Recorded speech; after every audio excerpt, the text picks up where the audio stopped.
نبی کریم صلی اللہ علیہ وسلم بنی نو انسان کے لیے اللہ کے آخری نبی ہیں، اور آپ پر نازل ہونے والی کتاب قرآن مجید اللہ تعالی کی آخری کتاب ہے۔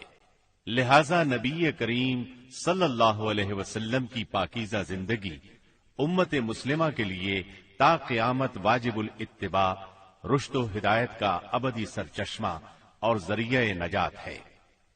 یقیناً رسول اللہ کی زندگی تمہارے لیے بہترین نمونہ ہے، لہذا رحمت للعالمین کی سیرت مطہرہ کا مطالعہ ہر مسلمان کی زندگی کا لازمی حصہ قرار پایا۔ لیجئے سماعت فرمائیے، رحمت للعالمین۔ سیرت نبوی کو مکمل طور پر بیان کرنا اس وقت تک ممکن نہیں جب تک اسلام سے پہلے اور بعد کے حالات کا تقابل نہ کیا جائے۔ اس لیے ہم اصل مضمون سے پہلے اسلام سے پہلے عرب کی کیفیت بیان کریں گے، عرب اقوام اور ان کی معاشرت کا نقشہ کھینچیں گے، پھر وہ حالات بیان کریں گے جن میں رسول اللہ صلی اللہ علیہ وسلم کی بعثت ہوئی۔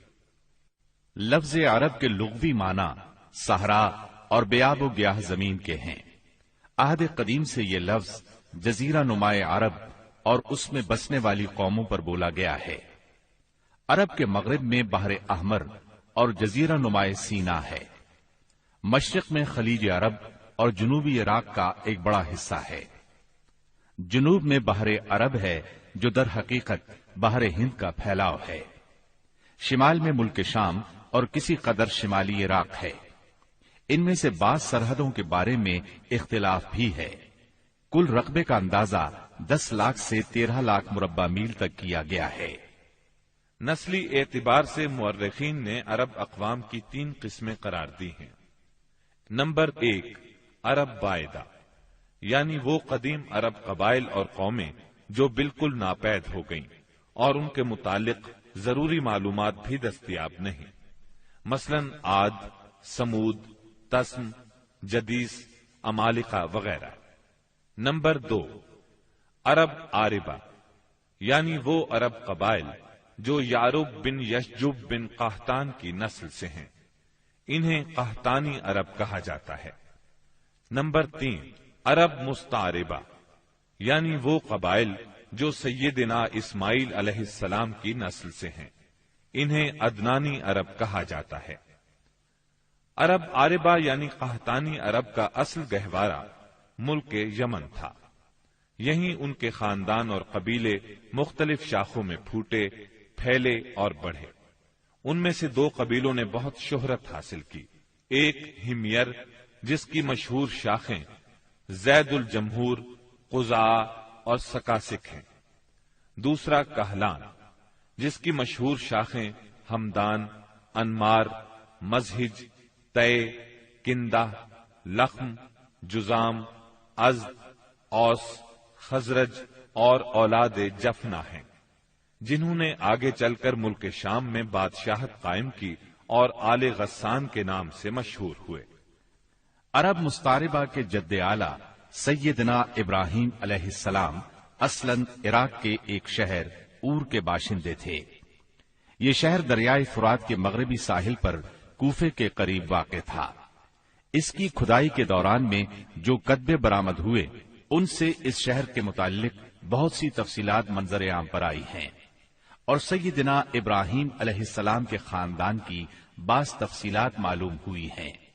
نیز ملک کے دینی اور اجتماعی حالات بھی سامنے آئے ہیں۔ سیدنا ابراہیم علیہ السلام یہاں سے ہجرت کر کے شہر حران تشریف لے گئے تھے اور پھر وہاں سے فلسطین جا کر اس کو اپنی دعوتی سرگرمیوں کا مرکز بنا لیا، اور دعوت و تبلیغ کے لیے یہیں سے اندرون و بیرون ملک آتے جاتے رہتے تھے۔ ایک بار آپ مصر تشریف لے گئے۔ فرعون نے آپ کی بیوی سیدہ سارہ علیہ السلام کی کیفیت سنی تو بدنیت ہو گیا۔ انہیں بری نیت سے اپنے دربار میں بلایا، لیکن اللہ نے سیدہ سارہ کی دعا کے نتیجے میں غیبی طور پر فرعون کی ایسی گرفت کی کہ وہ ہاتھ پاؤں مارنے لگا۔ اس کی نیت بد اس کے منہ پر مار دی گئی، اور وہ اس حادثے کی نوعیت سے سمجھ گیا کہ سیدہ سارہ اللہ کی نہایت خاص اور مقرب بندی ہیں۔ وہ ان کے اس وصف سے اس قدر متاثر ہوا کہ اپنی بیٹی ہاجرہ کو ان کی خدمت میں دے دیا۔ پھر سیدہ سارہ نے سیدہ ہاجرہ کو ابراہیم علیہ السلام کی زوجیت میں دے دیا۔ ابراہیم علیہ السلام ان دونوں کو لے کر فلسطین واپس تشریف لائے۔ پھر اللہ نے سیدہ ہاجرہ کے بطن سے ابراہیم علیہ السلام کو ایک فرزند ارجمن اسماعیل علیہ السلام عطا فرمایا۔ سیدہ سارہ بے اولاد تھیں، اس لیے انہیں بہت غیرت آئی اور انہوں نے سیدنا ابراہیم علیہ السلام کو مجبور کیا کہ سیدہ ہاجرہ کو ان کے نوزائیدہ بچے سمیت جلا وطن کر دیں۔ حالات نے ایسا رخ اختیار کیا کہ انہیں سیدہ سارہ کی بات ماننا پڑی، اور وہ سیدہ ہاجرہ اور اسماعیل علیہ السلام کو لے کر حجاز تشریف لے گئے۔ وہاں انہیں ایک بے آب و گیاہ وادی میں اتار دیا۔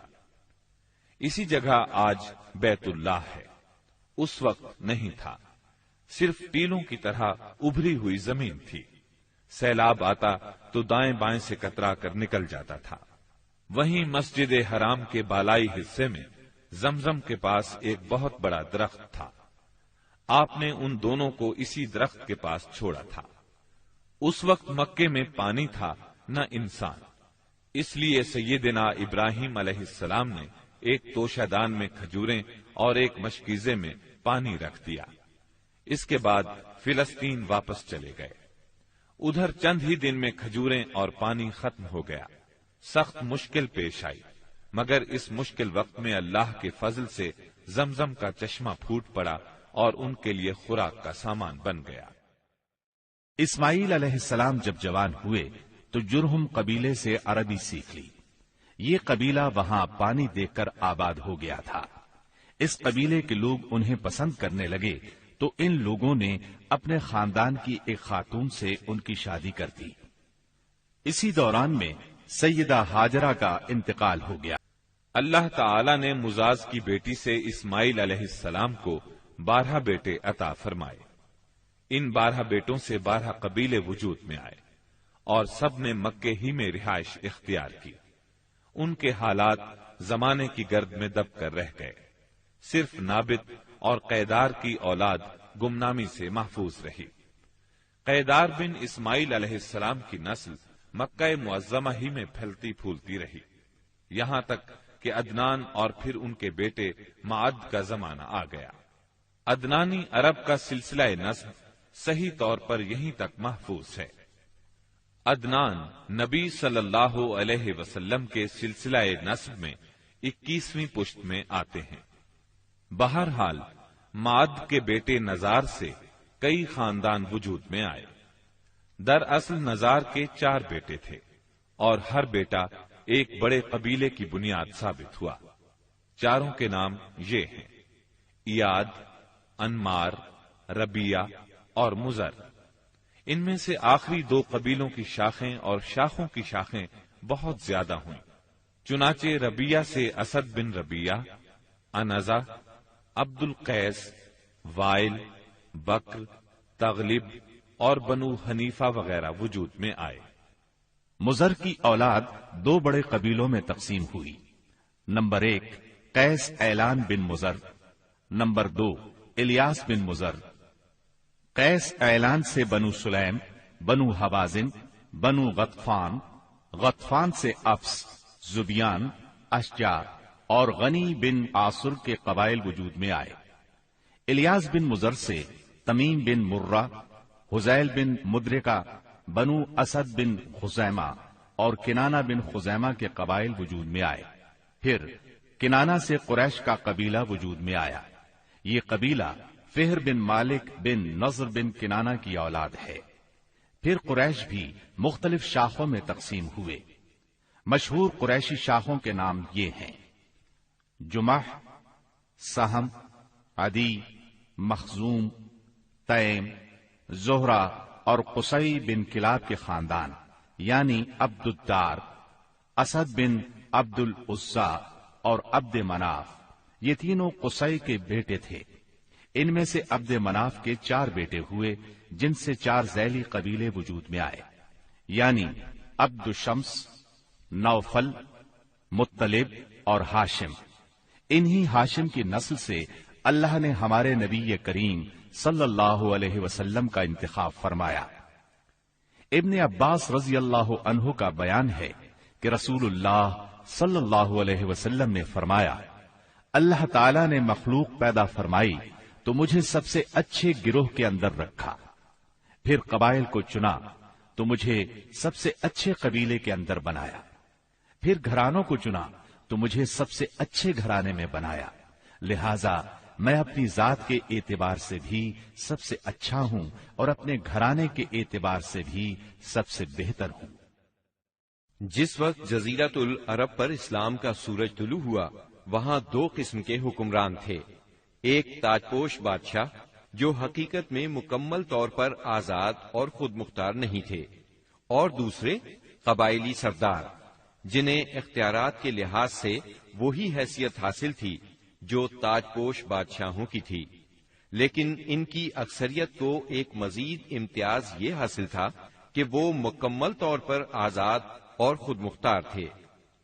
اس وقت تاجپوش حکمران یہ تھے: شاہان یمن، شاہان آل غسان یعنی شام، اور شاہان ہیرا یعنی عراق۔ باقی عرب حکمران تاجپوش نہ تھے۔ عرب عاربہ میں سے قدیم ترین قوم سبا تھی۔ اور یعنی عراق سے جو کتبات برآمد ہوئے ان میں 2500 سال قبل مسیح کی اس قوم کا ذکر ملتا ہے، لیکن اس کے عروج کا زمانہ 11 صدی قبل مسیح سے شروع ہوتا ہے۔ اس کی تاریخ کے اہم ادوار یہ ہیں: 650 قبل مسیح سے پہلے کا دور۔ اس دور میں سبا کے بادشاہوں کا لقب مکرب سبا تھا۔ ان کا پایہ تخت سرواہ تھا، جس کے کھنڈرات آج بھی معارب کے مغرب میں 1 دن کے فاصلے پر پائے جاتے ہیں۔ یہ کھنڈرات خریبہ کے نام سے مشہور ہیں۔ اسی دور میں معارب کے مشہور بند کی بنیاد رکھی گئی، جسے یمن کی تاریخ میں بہت اہمیت حاصل ہے۔ 650 قبل مسیح سے 115 قبل مسیح تک کا دور۔ اس دور میں سبا کے بادشاہوں نے مکرب کا لفظ چھوڑ کر ملک یعنی بادشاہ کا لقب اختیار کر لیا اور سرواہ کی بجائے معارب کو اپنا دارالسلطنت بنایا۔ اس شہر کے کھنڈرات آج بھی صنعاء سے 60 میل مشرق میں پائے جاتے ہیں۔ 115 قبل مسیح سے 300 عیسوی تک کا دور۔ اس دور میں سبا کی مملکت پر قبیلہ ہمیر کو غلبہ حاصل رہا اور اس نے معارب کی بجائے ریدان کو اپنا پایہ تخت بنایا۔ پھر ریدان کا نام ظفار پڑ گیا، جس کے کھنڈرات آج بھی شہر یریم کے قریب ایک دائرہ نما پہاڑی پر پائے جاتے ہیں۔ اسی دور میں قوم سبا کا زوال شروع ہوا۔ 300 عیسوی کے بعد سے آغاز اسلام تک کا دور۔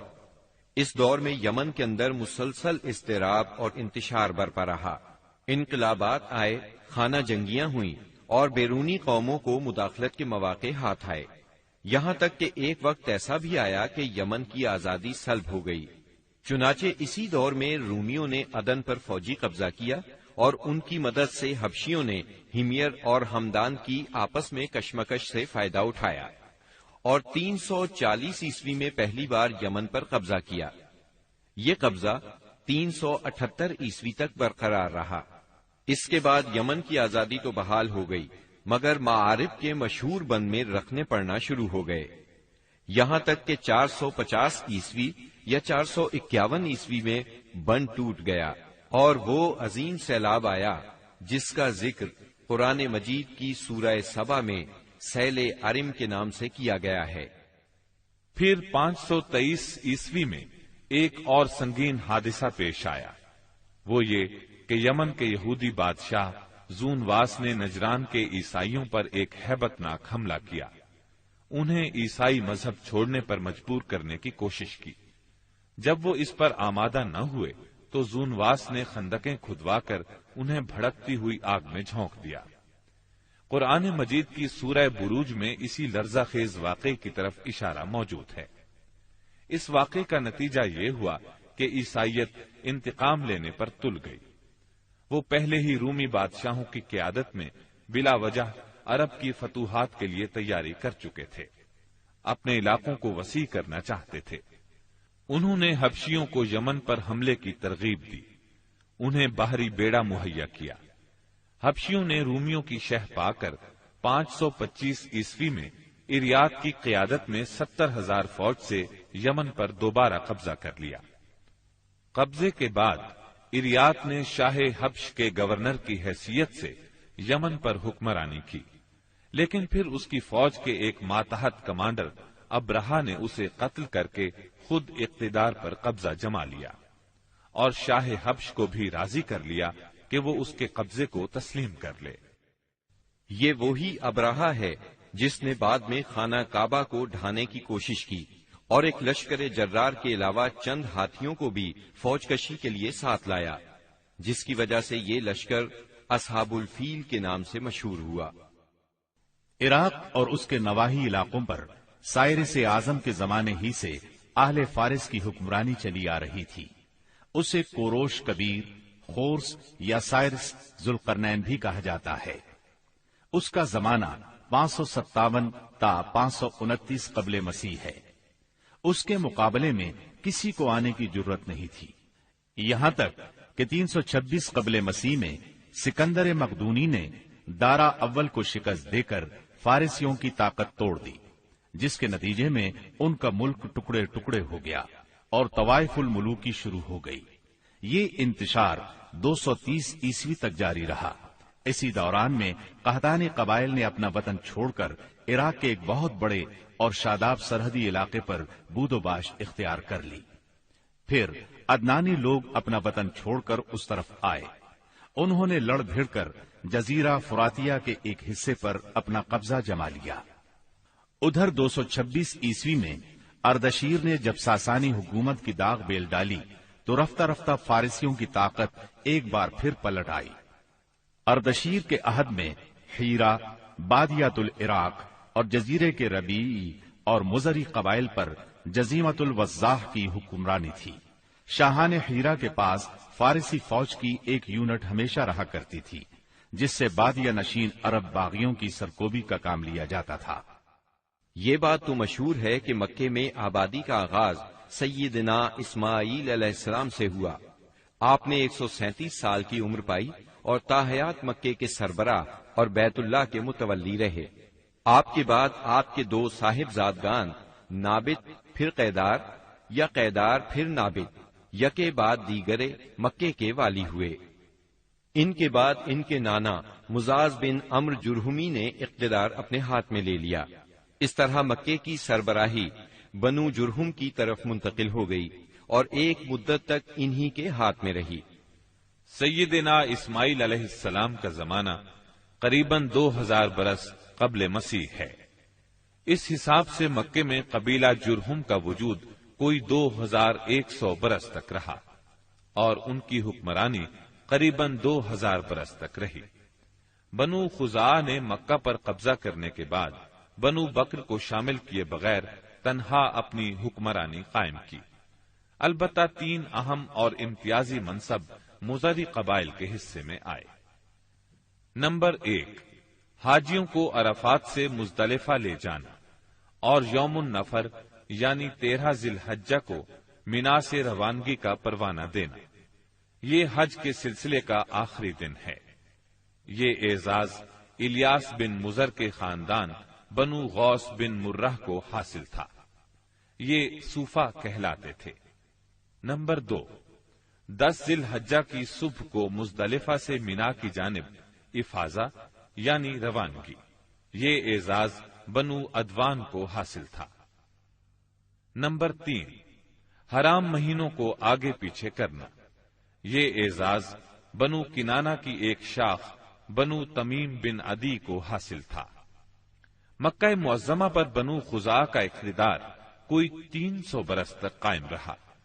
یہی زمانہ تھا جب عدنانی قبائل مکے اور حجاز سے نکل کر نجد، عراق کے اطراف اور بحرین وغیرہ میں پھیلے اور مکے کے اطراف میں قریش کی صرف چند شاخیں باقی رہیں۔